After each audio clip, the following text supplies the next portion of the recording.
Welcome and thank you for joining us for this edition of Like Nobody's Business. I'm Beth Sewald, President and CEO of the Las Vegas Metro Chamber of Commerce.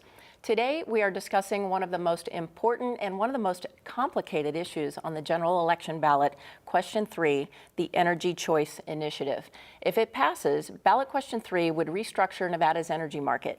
One of the interesting and unique dynamics about this initiative is that it would change the Nevada Constitution. Because it would change the Constitution, it requires voters to pass it in 2 elections. Voters approved Question 3 when it was first on the ballot in November of 2016, and it will be on the ballot again this November. Now, it's the Chamber's goal and my personal goal to be completely transparent and tell you that the Las Vegas Metro Chamber has taken the position of opposing Question 3, primarily based on the basis that it would change the Nevada Constitution by initiative petition. Even though the Chamber has taken a position on Question 3, we believe strongly that it is in the best interest of our communities and the entire state of Nevada to provide clarity so that you can make the most informed decision possible. So, we are dedicating this entire edition of the show to Question 3 to provide you, our viewers, our members, and our business partners, and our friends the information you need to make an informed decision on ballot Question 3. We are pleased to have with us today Ms. Meredith Levine. She is the Director of Economic Policy for the Guinn Center, which is a fact-based policy think tank here at UNLV in Las Vegas. Meredith now is also the author of a report that was released by the Guinn Center that analyzes the potential changes that passage of Question 3 would bring. Meredith, thanks so much for joining us. Very bad, thanks for having me. We appreciate all the work you've done at UNLV and regarding Question 3. And I want to emphasize also that the Guinn Center is not taking a position on Question 3, correct? That is correct. Okay, sounds good. Let's start with the basics. We have the language from the ballot. We've laid out the fact that Question 3 would restructure the energy market. So tell us about that. So let me start, I think, from a very basic standpoint, which is what does energy or electricity delivery in particular look like? So what we have now is for 90% of the households in the state, you have a monopoly utility service, and they provide 4 dimensions. So they provide generation, they provide transmission, distribution, and retailing.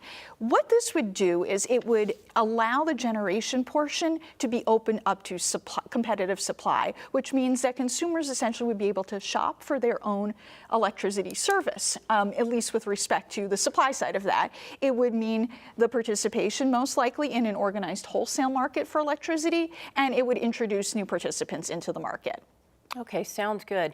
I just want to be a little bit specific about the language that we have. And the language of ballot Question 3 does say, it's a question, shall Article 1 of the Nevada Constitution be amended to require that the legislature provide by law for the establishment of an open and competitive retail electric energy market that prohibits the granting of monopolies and exclusive franchises for the generation of electricity. Right. And so that was really what you all studied at the Guinn Center. That is correct. That's what we studied. That particular side of it is the generation side and what that might look like. Okay. Now, I know we also have a map of the entire United States, and I always ask, who's done this before, and what can we learn, best practices from other states? Sure. So what the map actually shows is you can see some of the darker purple states, and those show states that have residential retail access to electricity choice. The lighter purple states show those states that have repealed this, although they do allow direct access for larger consumers, and then the states that are white are the ones that have never had any form of residential retail access. And so I know we'll dig into this a little bit deeper, but what were we able to learn about those states? I know I read the summary of the Guinn Center report, and it showed that there may not be any rhyme or reason to what we can expect here in Nevada. Right. So one thing we would say that from our report is we're not trying to predict anything, right? We're looking at this from a comparative and a historical basis. And what we were able to look at least structurally, is that there are patterns that recur across states. And for example, one of them is that wholesale electric prices really matter. Another is, for example, that rate caps were implemented in a vast majority of states. So you do see these recurrent patterns because you're going from an institution such as a vertically integrated utility to a new type of market. Okay, very good.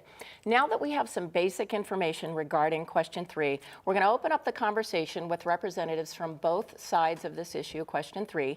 Joining us is Joshua Weber. Joshua is an attorney representing the Energy Choice Initiative. Welcome, Joshua. Thank you. Thank you. We also welcome Tracy Skenandore. She is the Communications Director for the Coalition to Defeat Question 3. Thank you for joining us, Tracy. Thank you for having us. We appreciate having you both here. First, Josh, I'd like to start with you. Please tell us why you were in favor of Question 3. Well, Question 3 really is focused on a couple of benefits that can be brought to Nevadans. The first one is the opportunity for prices to be as low as they can be for all consumers in the state, not just for large consumers who, in many cases, as has been pointed out, already have access to competitive markets. The second one, and I think this was a fundamental issue when the initiative was being drafted, was the ability for the legislature to put a system into place that would guarantee that rooftop solar, renewable goals, the opportunity for innovative new developments in the electric industry to be fully implemented and protected in the state. And I think those are the twin goals of Question 3, low prices, new innovative renewable development. And I know that price is very, very important to our viewers, to the people of Nevada. Tracy, tell us why you are against Question 3. Well, as part of the Coalition to Defeat Question 3, we have concerns about the risks and the costs associated with it, as well as many of the uncertainties that it would lead to. It really would lock a risky experiment into our state constitution. It would, and findings and facts have shown, it would cost Nevadans billions. The consumers and taxpayers will incur billions if this passes. It would also eliminate regulations that currently keep a lid on our electricity rates today. And it would hinder our renewable energy goals as a state. So, and I think it's interesting, Josh talked about affordable rates. We have some of the most affordable rates and one of the most reliable electricity systems today right here in the state of Nevada compared to all those across the country. So we already have, our rates today are 17% below the national average. So we have a great reliable system in place today. And I think the fact that it would lock a risky experiment into the state constitution, it would be left to the legislator and the courts to implement Question 3. So there's a lot of risks and uncertainties with that. We don't know what the plan really is. So it's almost like voting for something that we don't really know what we're voting on because the ballot language is so vague. We just know we're voting to pass it, and then we're going to leave it to the legislator and the courts to figure out how to establish it and implement this new electricity system. Okay, sounds good. And then Josh, did you have a comment to follow up to that? Yeah, there's quite a lot, of course, in that comment to unpack. Of course, I have a different perspective on a number of the issues that are raised there. But I think most importantly, you read language from the initiative question. Fundamentally, the initiative only really does two things. Maybe you could say three. First, it requires that the monopoly on electric sales be ended. Second, it requires that the legislature take steps to put a new system in place that will protect Nevada's goals, Nevada's policies regarding renewables and energy efficiency and so on. It's important to recognize that there are many things that the initiative could have said. It could have mandated, we have to do it this way. The market has to look like X, Y, and Z, and that's how it's going to be. It's better to have the people of Nevada decide how they want their electricity to be delivered, and to do so through the legislature. There's a lot of education already that's been taking place. The Guinn report is an excellent example that shows that while there are pitfalls, you could do this in a bad way, there are also tremendous potential benefits if you do it right. Okay, thank you, Josh. I have a follow-up question for you, but we'll get to that just as soon as we come back. Up next, we'll also take a deeper look at the three main things you need to know about Question 3 and why the TV ads have been so important to both sides. Remember Old Vegas where the customer was king? The Casablanca in Mesquite is just like Vegas used to be. Play over 40 of your favorite table games. Play over 800 slot and video poker machines and get comps, free play, and cash back. Get away and play 2 18-hole championship golf courses. Or pamper yourself in our full-service salon and unwind in our world-class spa. Now this is my kind of getaway. Reserve your $99 golf or spa getaway today. It's just like Vegas used to be. Welcome back to Like Nobody's Business. This show is about ballot question 3, the Clean Energy Initiative. The Las Vegas Chamber has formally opposed question 3, primarily on the basis of the potential constitutional amendment. But we feel it's really important to have representatives from both sides of the issue talk to you about this topic so you can make an informed decision at the ballot box in November. We are pleased to have 3 experts as our guests today. Tracy Skenandore with the Coalition to Defeat Question 3. Joshua Weber is representing the Energy Choice Initiative. And then Meredith Levine is from the Guinn Center. Thank you guys all so much for joining us today on this important issue. One of the questions Josh brought up in my mind a moment ago, we were talking about monopolies. So say, for example, the NV Energy goes out of the market, at least for this portion of the product services. And then what happens? Do we know of other companies that are looking to come in to provide the service to Nevada? And could that potentially create yet another monopoly just with another company?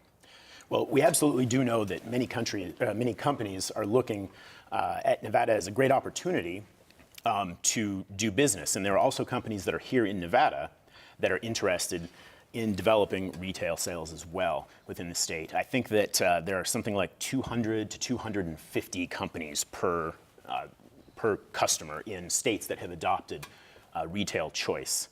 So there's no question that there is a very vibrant market that people would be able to make selections from, and that would be a benefit here in Nevada as well. Okay. Now, as far as whether or not there could be another monopoly, as I mentioned before, the point of the question is to prohibit monopolies or exclusive franchises. So it wouldn't be possible for somebody else to create a different monopoly in place of the one that exists, nor would we want to see that happen. Rather, we have the ability for the legislature to say, here's how we want the market to be structured. Here's how we want companies to act. Here's the consumer protections that they must follow if they want to do business in our state. And here's the kind of offerings that they need to provide to people who they want to do business with. So would the Public Utilities Commission still exist? Absolutely. Two reasons. One, the poles and wires would presumably still continue to be owned and operated by NV Energy. NV Energy keeps the lights on by making sure that system is robust. That system would still be regulated, would still be a component of rates, because everybody who's connected to it pays for their use of NV's system. The PUC would certainly have to continue to regulate those rates to avoid overcharging by the monopoly. In addition, we would expect the PUCN or another agency to be in charge of regulating those folks who came in and did business as energy providers in the state. It's very important that a market, we're talking about restructuring, not getting rid of regulation. It's very important that there be market watchdogs to protect consumers. Okay, let's give Tracy a chance to speak to that. So there's a couple things to cover here. As far as the new market, sure, this truly would be a dismantling and deregulating if question 3 passes. And I know we don't agree on this issue. The Public Utilities Commission would not be regulating the electricity rates that the new electricity companies that would enter this market could charge. Okay, so that's important. And I would think for many consumers, residents and small businesses, that's the most important thing, right? Is they care about what rates will I have available to me? What am I going to be charged? The PUC would not be able to regulate that piece of it. They would be regulating the other pieces, licensing of those businesses, for example, coming in this market, but they would not be regulating the rates charged. The other important part is that because of the way the ballot language is written, it would force NV Energy to divest their generating facilities, power plants, and sell off their long-term contracts. The Public Utilities Commission, in an independent study that they did, found that the stranded asset costs associated with that would be $4 billion. And that would be passed on to the Nevada consumers and ratepayers in this state if that passes. So I think it's important to talk about the cost. The other thing I would just like to add, because we talk about other states and other options across the country, no state has attempted electricity deregulation in 20 years. There's a reason for that. Of the 24 states that have deregulated, only 14 remain today. And in those states, they have experienced a variety of issues with rate hikes, consumer complaints, rolling blackouts, predatory sales and marketing schemes. They have all been costly and in many cases they are trying to reverse course and reverse action. And we tried this in the 90s here in the state of Nevada. I don't know if anyone remembers that. Governor Guinn, after seeing what happened in California, reversed it because they realized this would not work for the state of Nevada. Okay, Josh, I know you wanted to weigh in on that as well, and I know both sides have TV commercials that speak to these issues, so you want to tell us a little about what your thoughts are on that and what the TV ads say. Well, there's a number of issues there, so let's walk back and start with the first one, I think, where we jumped off from, and that is the question of divestiture and the cost of the assets. There is nothing that says NV Energy has to divest any assets in order for this market to move forward. For example, NV Energy has an IRP in front of the commission right now that says that they are short by 1,001, odd number, 1,001 megawatts. That means that we have to go acquire 1,000 megawatts. Well, a simple way to accomplish deregulation would be to say, look, let the market replace that 1,000 megawatts. Does that mean NV has to sell the assets it has now? Well, nothing in the Constitution requires that. They could hold those assets they could use them for retail sales, they could use them for the customers that elected to stay with NV Energy. As additional assets are retired, the market could replace those. Okay. And by doing so, you would never actually see a dollar. The other point, and I know you wanted to get to Ms. Levine, but the other point is Nevada residents, the folks who are taking NV Energy service already owe every dime for those assets. The commission allows NV to collect every penny that it spends on those assets from ratepayers. So there's no additional stranded costs. These costs are already stranded. They're already in your electric bill when you get that every month. Okay, let's go to Meredith at the Guinn Center. Can you weigh in, and what were the findings of the Guinn Center report? Sure, happy to weigh in on this. So here's what I would say. Divestiture is not explicitly required by the ballot initiative. That's the first thing. However, because we're talking about competition and the idea of competition, it would be hard to imagine a scenario, although, Mr. Weber certainly described one, but it would be difficult, given what other states have done, to imagine a scenario where divestiture is not required. So we talk about these numbers, and we hear the number $4.7 billion in stranded costs, or we hear another number, $1.1 billion in stranded benefits. What I would say about those is our report found that those are basically estimates, and those are a range.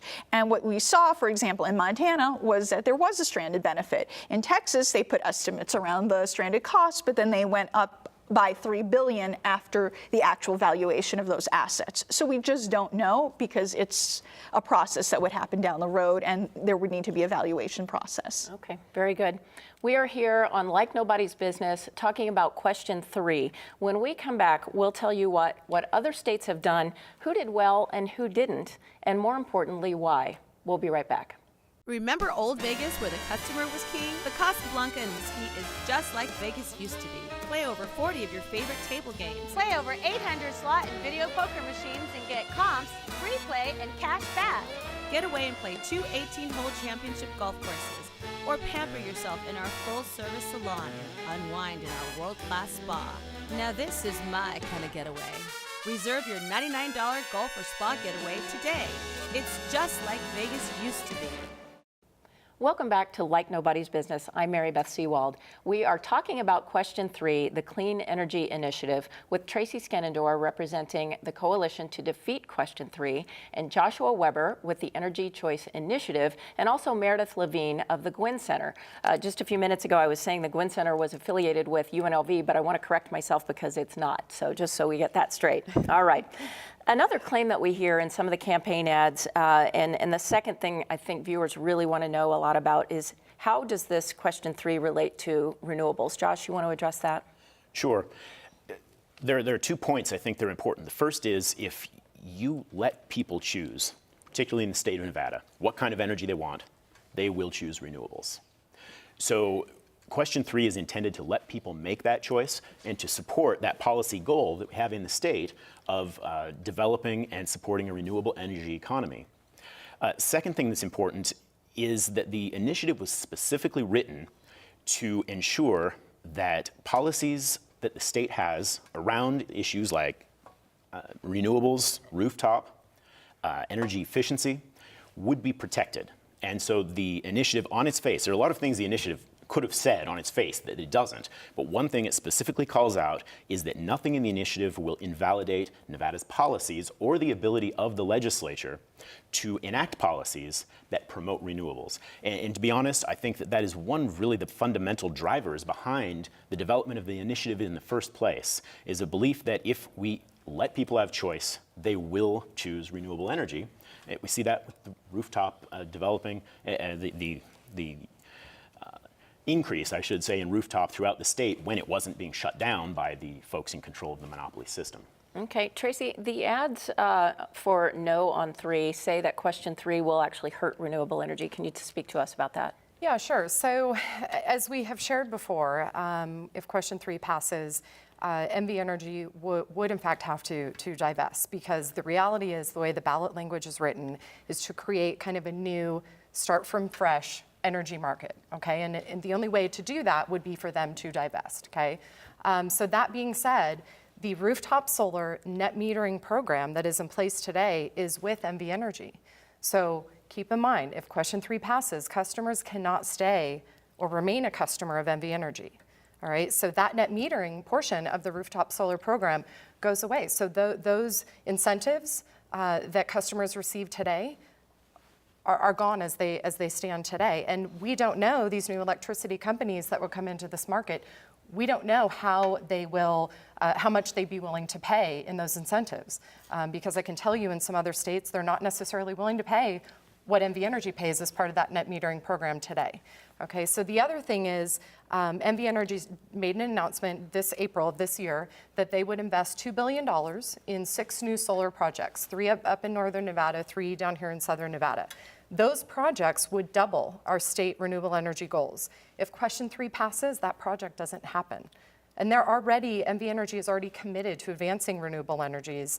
They've been committed to it, and now that solar is more and more affordable, you'll see more of those commitments in action and take place. Okay, thanks, Tracy. Meredith, did the Guinn Center weigh in on the net metering portion of this issue? We did look at that, and what we found is there's a bit of ambivalence, and we think that this is something that's going to be needed to be decided somewhat legally. So, for example, Assemblyman Chris Brooks had a bill, Assembly Bill AB 405, in the last session, and that would seem to have some language around it that would suggest that customers, should question 3 pass, of new electricity providers would be protected. That said, Assemblyman Brooks reads the constitutional imperative of question number 3 as superseding it and effectively rolling over the provisions of AB 405. So we can't really, what we say in the report is there's some uncertainty. We can't really answer that directly because we think that that's a legal matter. Okay. And if I could just add to that, you're absolutely correct.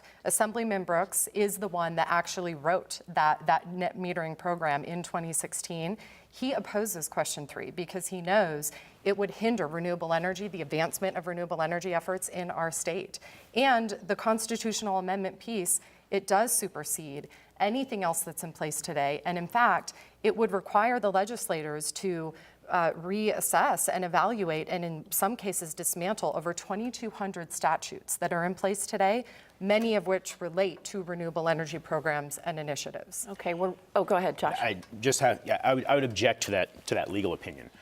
If you look at Assembly Bill 405, it specifically anticipates that it would still be in existence if the state goes to energy choice. Now that's the hand. The glove is that the initiative on its face specifically says it does not invalidate pre-existing laws or policies. That was specifically written to preserve Senate Bill 405. Okay, let me make one last point, and then I'll let you guys sum it up. We're running short on time, unfortunately. Time flies when you're having fun, right? Yep. So the ballot question 3, it would necessitate a change to the Nevada Constitution. In just the last few seconds here, I'd like for both of you to kind of give a summary of the reasons why you are on the sides you are. Josh? Sure. Many states have prohibitions on monopolies in their constitutions, so legally that doesn't give me heartburn. More importantly, there's been effort to reform Nevada's energy policy or Nevada's energy markets for a long time. They've been stopped, as has been mentioned many times. Envy has a lot of lobbyists in the Capitol. The whole goal of this initiative is to make it an imperative on the legislature to take action And we believe that's what the people want when they voted 72% in favor last time. All right, Tracy. Well, we believe that this is risky and costly. It would, as you mentioned, lock this into our state constitution. So when things go wrong, it would take a minimum of 4 years to reverse course and reverse action on this and cost Nevadans billions of dollars. It's too risky. There are too many uncertainties behind this. I think when you look at electricity, it's not like your standard goods and services. You really need to look at electricity as an essential part of life, to live at home, to run your businesses. The chamber members and the Chamber of Commerce clearly has taken a position to oppose question 3 because of those risks of locking this into our state constitution. The last thing I'll say is that the Public Utilities Commission, in their report, they clearly stated that electricity rates for consumers, residents, and small businesses will go up for at least the first 10 years. So we already have the most affordable electricity rates here in the state of Nevada, residentially and for small commercial businesses and industrial businesses. We have a reliable system today. There's no need to disrupt that. Okay, well, that just about does it for our time here on the show. It's clearly a complicated issue, and I really appreciate all 3 of you joining us today for this show. We're so dedicated to educating the public, so we thank you again. Thank you. Thank you. To our viewers, to you, this is a really complicated issue, and it's a vital issue. It's so important that we all get educated and understand the impacts of these issues. Be your own investigators, do the research, ask the tough questions, make the choices you believe are best for our state. To learn more about question 3, the Guinn Center published a special voter's guide. The links are on your screen, or you can find a link to the report on the Chamber's website, lvchamber.com, as well as links to both campaign websites and links to the state of Nevada and the Secretary of State's office. Thank you so much for watching this edition of Like Nobody's Business. I'm Meredith Sewald. The Women's Leadership Conference is so important because, number one, we are around like-minded women in the Las Vegas area. So we're able to exchange ideas. We're able to create innovative ideas. We're able to even talk amongst each other about our own ideas that we want to execute on our own personal behalf. So the Women's Leadership Conference brings so much to just us as a woman professionally and personally. It's been really inspiring to watch a group of women with all different types of experiences be open and honest about not only the exciting times in with women growing in our professional developments, but also the difficult challenges that we have and how we can overcome those challenges. I think empowerment is just more important than ever for women these days because there are so many more opportunities, and it's important for women to understand how they can take advantage of them and be successful not only in their careers but in their personal relationships. I think there's been a common theme throughout today, and it's been, really owning your voice, and even in stepping out from the last, segment that we had, and it's not being afraid or shying away from having your opinion and being who you are and really taking ownership in that. I think this is a great conference, and I think they did a really great job organizing it. They have some really amazing speakers, some very powerful, strong women. I would definitely attend next year. This has by far been one of the best conferences ever. I recommend you do it too.